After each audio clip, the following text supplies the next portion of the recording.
James Dean was only 24 years old when he died in a sudden car crash on September 30th, 1955. At the time, he had appeared in just one major film east of Eden, while two more, including Rebel Without a Cause, were finished but not yet released. His death shocked Hollywood and quickly turned him into a legend.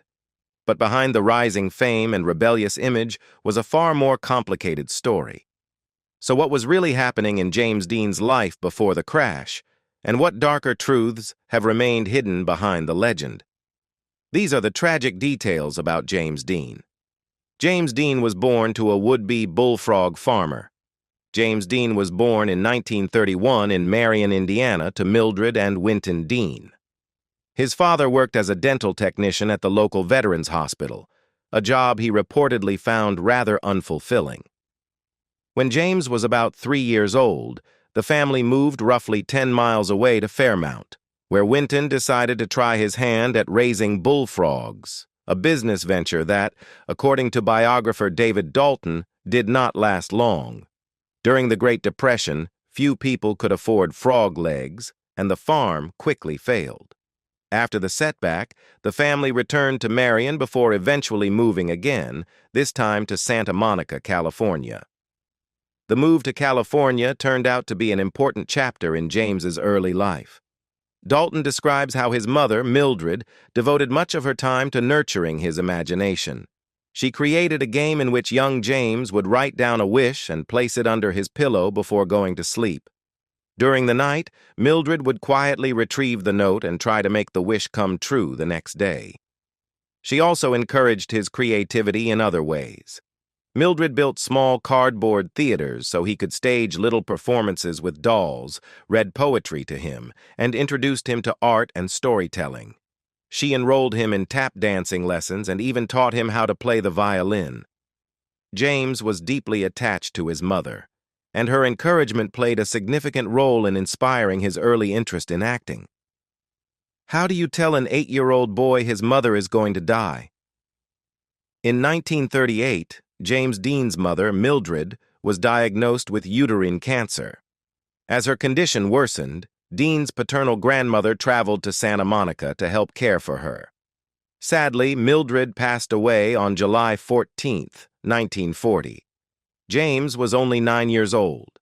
Shortly afterward, he traveled back to Indiana with his grandmother, riding the train to Marion while his mother's coffin was carried with them. The loss deeply affected him.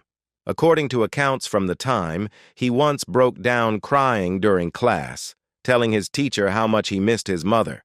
His father, Winton, struggled with the situation as well, later admitting that he didn't know how to explain such a devastating loss to a young child. Back in Indiana, James lived with relatives on the family farm, which helped him slowly process his grief. Years later, he recalled that life on the farm allowed him to feel like a normal kid again. He spent time working outside, though he joked that he sometimes turned the wide fields into an imaginary stage whenever no one was watching. As he grew older, Dean became active in school, excelling in sports, while also developing a strong interest in drama. By the time he graduated from high school in 1949, acting had become one of his main passions. He soon returned to California to continue his education and pursue a career in entertainment. However, his relationship with his father had become strained, particularly as they disagreed about college plans and Dean's desire to pursue acting professionally. College life for a budding actor. Despite his father's doubts, James Dean followed his instincts and switched his major at UCLA to drama. In 1950, when he was 19, a classmate named James Bella convinced him to appear as an extra in a Pepsi-Cola commercial. It was a small role, but it marked Dean's first appearance on television. Back at UCLA, he continued developing his craft and even performed the role of Malcolm in a university production of Macbeth. His talent caught the attention of drama coach James Whitmore, who encouraged him to take a bigger step and move to New York. In New York, Dean was accepted into the prestigious Actors Studio under the guidance of Lee Strasberg. In a letter home, he proudly shared the news, writing that after months of auditions, he had finally been admitted to what he called the greatest school of the theater. For Dean, it was a turning point in his journey as an actor. He often spoke passionately about what acting meant to him.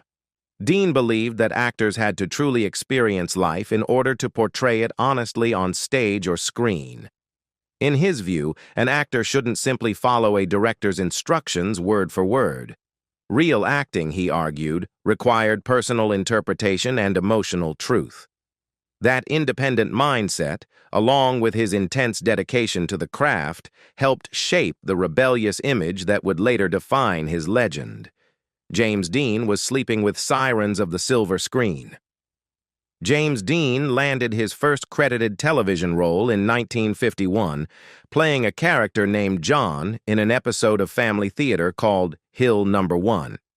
It was a modest beginning, but it opened the door to several more small roles that same year. Through the early 1950s, Dean continued appearing in similar parts, gradually building experience and sharpening his acting skills as he tried to find his place in Hollywood. Around the same time, stories about his personal life began to circulate.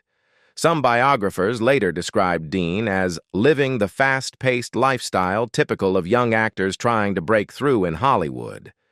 According to author Darwin Porter, Dean often formed connections with powerful people in the industry, and he was frequently linked to famous women of the era.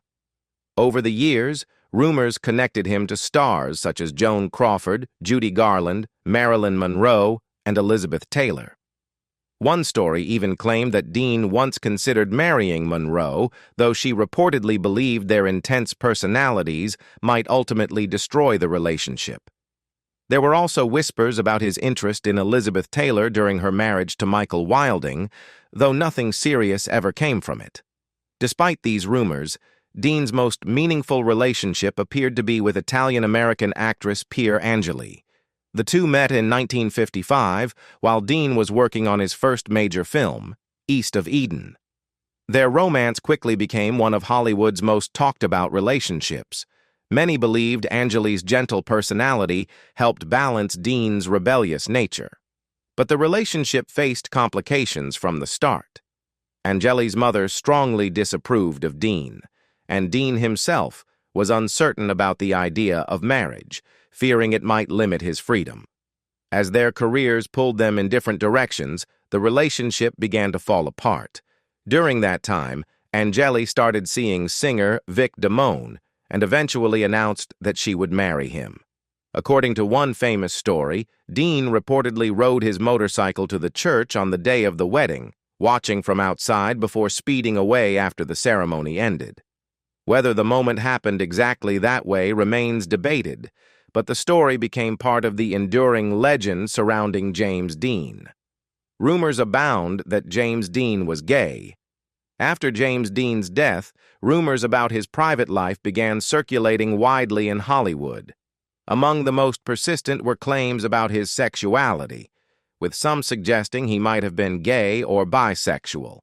In reality, many of these stories may have started as early as 1954, when Dean played a character named Arab, a gay houseboy, in the Broadway production The Immoralist. According to history, the role reportedly made Dean uncomfortable. Writer Hal Hackaday later recalled in an interview with American Legends that Dean did not particularly enjoy playing the character or the direction of the play. Hackaday also noted that he never personally heard anything suggesting Dean himself was homosexual. Ironically, that very performance helped Dean secure his breakthrough role in East of Eden, the film that would launch him toward stardom. Over the years, Dean's sexuality continued to be debated by biographers and historians. Some questioned the seriousness of his relationship with actress Pier Angeli, while others speculated that he may have been bisexual. Author Kenneth Anger made some of the most controversial claims, writing that Dean had secret relationships and a complex private life during his rise in Hollywood. However, many of these stories remain unverified and are often viewed as part of the mythology that grew around Dean after his death. The rebel without a cause was nicknamed Little Bastard. James Dean quickly developed a reputation as a classic tortured artist. His intense personality, sudden mood swings, and rebellious behavior often made him difficult to manage on set. According to Real Unexplained Mysteries, these traits helped earn him a nickname that would later become famous, Little Bastard. The origin of the name, however, is debated. Some sources say stunt driver Bill Hickman, who worked closely with Dean, jokingly called him a little bastard, to which Dean playfully replied by calling Hickman a big bastard. Others claim the phrase came from Warner Brothers studio head Jack Warner, who reportedly used it in frustration when Dean refused to leave his trailer during the filming of East of Eden. Around this time, Dean also developed a growing obsession with fast sports cars. He loved powerful engines and the thrill of driving at high speeds. According to Drive Tribe, he owned vehicles like a Triumph Tiger T110 motorcycle and a Porsche 356, which he bought after finishing East of Eden. Warner had warned him not to race while working on films, worried that an accident could halt production. But Dean rarely followed rules he didn't believe in. When he later purchased the now famous Porsche 550 Spider, he asked custom painter Dean Jeffries to write the words "Little Bastard" on the back of the car. It was both a joke and a quiet act of defiance, a reminder that Dean intended to keep racing whenever he had the chance, even between film shoots. Despite the headaches he caused, studio executives couldn't deny his talent. Jack Warner later admitted that while Dean often tested everyone's patience, his presence helped make the film Giant a success. Life in the fast lane for James Dean. Filming for Giant began in May 1955, at a time when James Dean's career was rapidly taking off.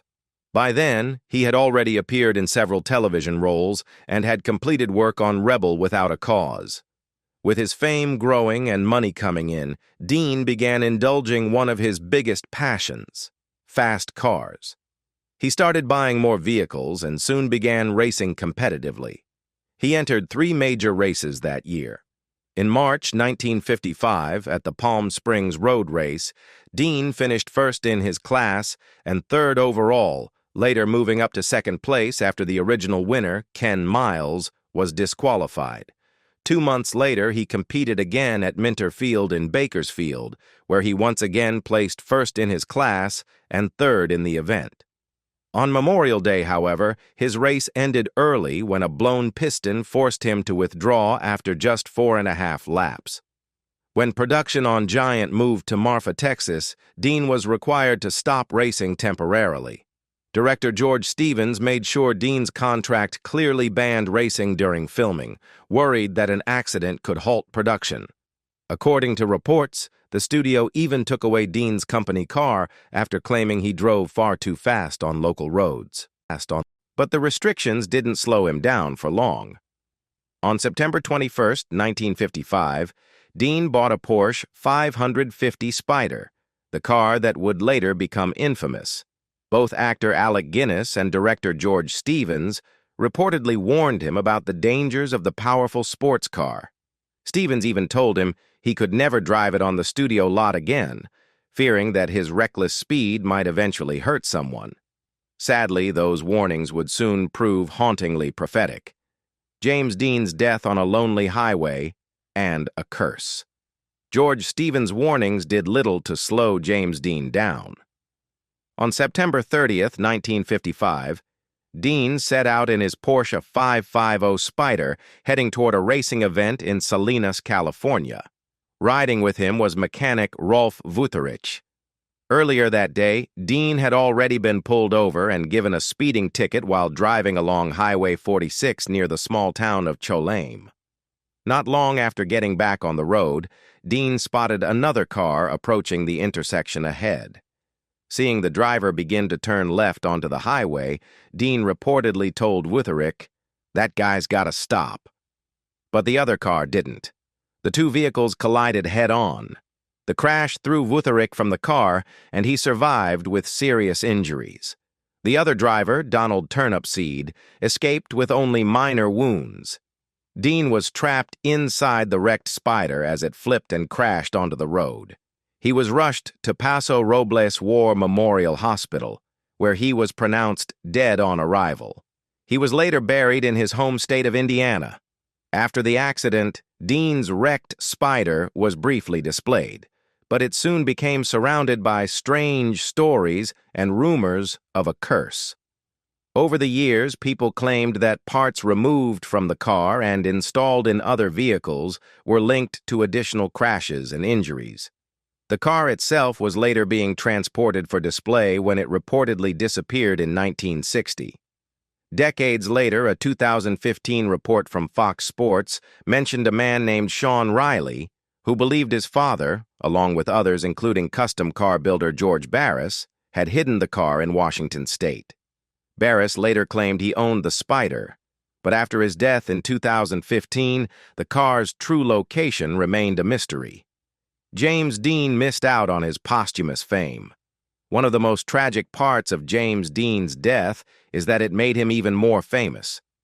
In the years that followed, his legend only grew.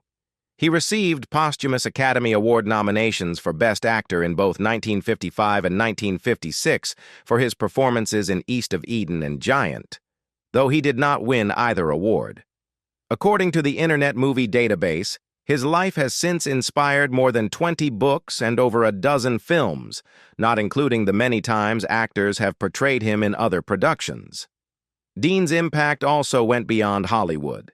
The Chicago Tribune notes that his rebellious screen presence challenged the expectations of the time. America was still recovering from the Great Depression and World War II, and popular culture often promoted a clean, traditional image. Dean's characters, however, captured the frustrations and emotions of a younger generation that felt misunderstood. More than 6 decades later, his influence hasn't faded. In 1996, James Dean was honored with his own United States postage stamp.